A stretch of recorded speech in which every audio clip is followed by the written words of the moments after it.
بسم الله الرحمن الرحیم.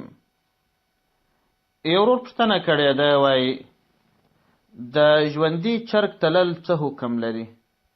ځینې خلک وایي د ژوندي چرګ تلل روا نه دي، باید حلال سي او بیا وتلل سي. که په دې اړه معلومات راکړي.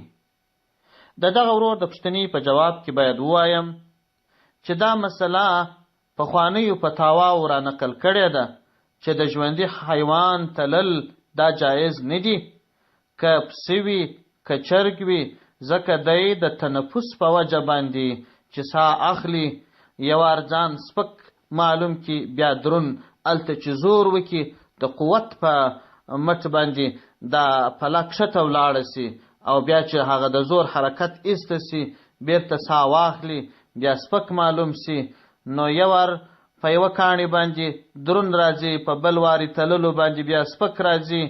نو دا چې سپک او دروند راځي، لہذا دا بیع نزاع ته مفضي کیږي.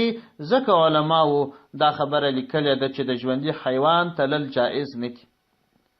خو دغه فارمي چرګان چې دا په خاصه دانه باندې رالویېږي او د دې دا حرکت کم دی او هغه تنفس و زور کول دا کم دی، ځکه علماو اجازه ورکړې ده چې د دغه فارمي چرګانو تلل په که ژوندي چرګان وي او که حلال سوي وي جایز دي.